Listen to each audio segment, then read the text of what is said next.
ફ્રીમાં સર્વિસ આપતા ચોથા ડોક્ટર છે ડીપ બ્રીથિંગ, એટલે કે ઊંડા શ્વાસ લેવા. ડીપ બ્રીથિંગ છે આપણા શરીરમાં ઓક્સિજનનું લેવલ વધારે, દરેક સેલ્યુલર લેવલે ઓક્સિજનનું પ્રમાણ વધારે, જેના લીધે દરેક શરીરના અંગ છે વધુ સારી રીતે કાર્યક્ષમ થઈ શકે. અને ઓક્સિજન છે એ પણ આપણા શ્વાસ મારફતે શરીરને ડિટોક્સિફિકેશન કરવા માટે ખૂબ જ મહત્વનો રોલ ભજવતો હોય.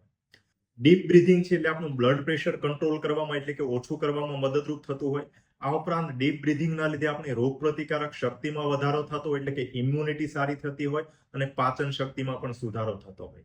આ ઉપરાંત ડીપ બ્રીથિંગના લીધે દરેક પેટના તથા છાતીના ઇન્ટરનલ ઓર્ગનને એક પ્રકારનો મસાજ મળતો હોય, જેથી દરેક ઇન્ટરનલ ઓર્ગનની કાર્યક્ષમતા પણ વધુ સારી રીતે થઈ શકે અને વધુ સારી રીતે કાર્ય કરી શકે. આ ઉપરાંત ડીપ બ્રીથિંગના લીધે આપણું મન શાંત રહે, જેના લીધે સ્ટ્રેસ, ડિપ્રેશન, ટેન્શન, તણાવ, હેડેક એટલે કે માથાનો દુખાવો, આ પ્રકારની અનેક સમસ્યાઓમાંથી પણ આપણને છુટકારો મળતો હોય. આપણા આરોગ્ય સુધારવા